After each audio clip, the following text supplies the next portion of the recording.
It's not hard, it's impossible. It's screaming into an abyss. Like, there's no point.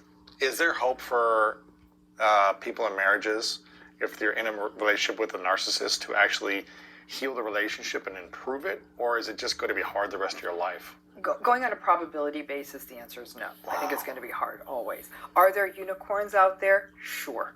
But the amount of commitment you'd need on the part of the person who's narcissistic, I mean, we're talking about daily commitment. On the person who is a narcissist. The person who's narcissistic has to get into therapy multiple times a week. They have to be willing to have humility. They have to be willing to be mindful. They have to be willing to regulate themselves.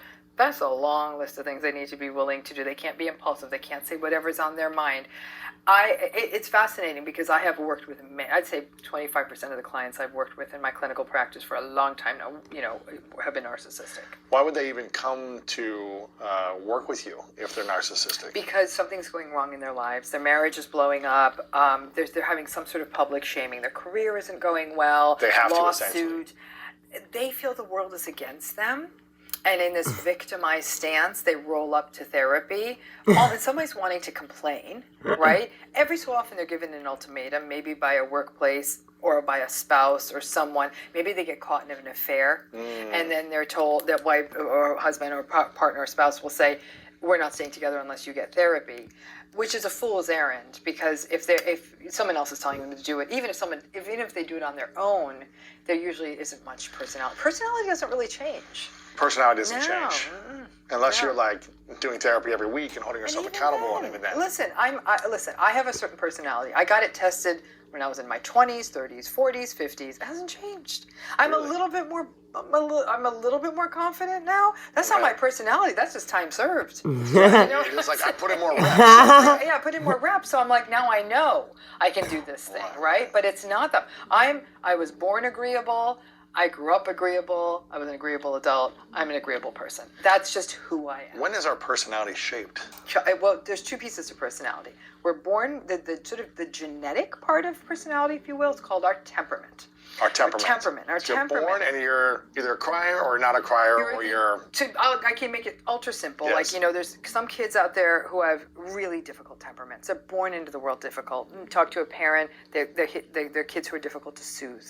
They're to make them stop crying, to help them sleep. As time goes on, they're just difficult kids. They don't play as nice. They have low frustration tolerance. They're difficult with their siblings. They're punchy, fighty. They get to school. They can't sit still. They're always getting into trouble, and none of the adults like them.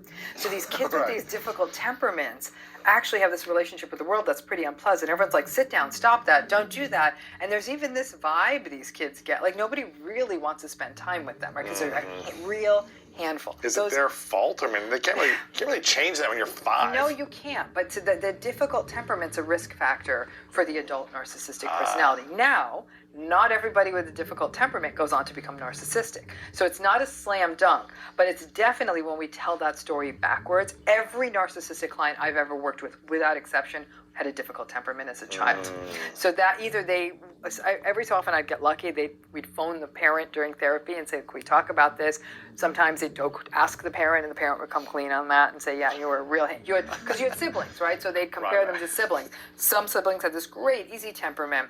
It's not quite, so temperament is that biological part of our personality. It's how you might see your personality in either one of your parents or in a grandparent or an aunt or an uncle. You'll say, wow, I have such a similar personality to them. That's the genetics of it. And the other? All the rest of it is shaped by the world. Environment, it's parents, society, how you were treated, and what you're exposed to. Exactly.